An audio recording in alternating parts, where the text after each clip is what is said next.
शेतकरी बांधवांनो, अहिल्यादेवी होळकर शेतकरी कर्जमुक्ती योजनेबाबत मोठी अपडेट समोर आली आहे. शासनाने नवीन जी.आर काढून कर्जमाफी, ओ.टी.एस आणि प्रोत्साहनपर लाभांचे पैसे वितरित करण्यासाठी बँक ऑफ महाराष्ट्रामध्ये विशेष पूल बँक अकाउंट उघडण्यास मंजुरी दिली आहे. याचा अर्थ कर्जमाफीची अंमलबजावणी आता पुढच्या टप्प्यात पोहोचलेली आहे. 9 जुलै 2026 रोजी महाराष्ट्र शासनाच्या सहकार विभागाने अहिल्यादेवी होळकर शेतकरी कर्जमुक्ती योजनेचा 9 जुलै 2026 रोजी शासनाच्या सहकार विभागाने हा महत्त्वाचा निर्णय जारी केला आहे. या जी.आरमध्ये पुण्यश्लोक अहिल्यादेवी होळकर शेतकरी कर्जमुक्ती योजना 2026 संदर्भात आहे. या जी.आरमध्ये शासनाने स्पष्टपणे सांगितले आहे की कर्जमाफी, एक वेळेस आणि प्रोत्साहनपर लाभ यांचे पैसे वितरित करण्यासाठी बँक ऑफ महाराष्ट्रामध्ये विशेष पूल अकाउंट सुरू करण्यात येणार आहे. हा जी.आर निधी मंजुरीचा नाही, पण कर्जमाफीच्या अंमलबजावणीसाठी अत्यंत महत्त्वाची प्रशासकीय टप्पा आहे. लाभार्थ्यांना पैसे कसे मिळणार? तर जी.आरमध्ये स्पष्टपणे सांगितले आहे की पात्र शेतकऱ्यांची निवड आधार क्रमांकावर आधारित ऑनलाईन प्रणालीद्वारे केली जाईल. महाआयटी मार्फत पात्र शेतकऱ्यांच्या खात्यांमध्ये डीबीटी पद्धतीने लाभ जमा केला जाईल. म्हणजे संपूर्ण प्रक्रिया डिजिटल पद्धतीने होणार आहे.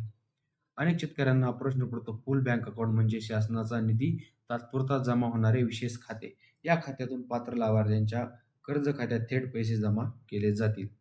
शासनाने बँकेला स्पष्ट आदेश दिले आहेत की पूल अकाउंटमध्ये निधी 24 तासांपेक्षा जास्त काळ पडून राहता कामा नये. निधी थेट शेतकऱ्यांच्या कर्ज खात्यात जमा करावा. दुसऱ्या कोणत्याही कामासाठी या खात्याचा वापर करता येणार नाही. या जी.आरमध्ये अजून एक गोष्ट स्पष्ट होते की शासनाने कर्जमाफीची अंमलबजावणी सुरू केली आहे. निधी हस्तांतरणासाठी बँकिंग यंत्रणा तयार केली जात आहे. डीबीटी प्रणालीद्वारे थेट लाभ देण्याची तयारी पूर्ण होत आहे.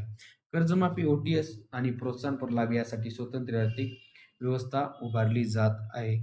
अनेक जण विचारतील की कर्जमाफीचे पैसे आले का? या जी.आरमध्ये कोणत्याही लाभार्थ्यांना निधी मंजूर झाल्याची माहिती नाही. हा जी.आर फक्त निधी वितरणासाठी बँक खाते सुरू करण्यासंबंधित आहे. म्हणून पुढील जी.आर आणि लाभार्थी यादीची प्रतीक्षा करावी लागेल. मित्रांनो, अहिल्यादेवी होळकर शेतकरी कर्जमुक्ती योजनेची प्रक्रिया वेगाने पुढे जात असल्याचे या जी.आरमधून दिसत आहे.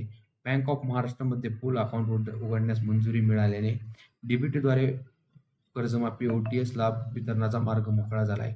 पुढील अपडेटसाठी चॅनलला सबस्क्राईब करायला विसरू नका. आणि व्हिडिओ जर आवडला असेल आणि महत्त्वपूर्ण वाटला असेल तर व्हिडिओला लाईक आणि शेअर नक्की करा.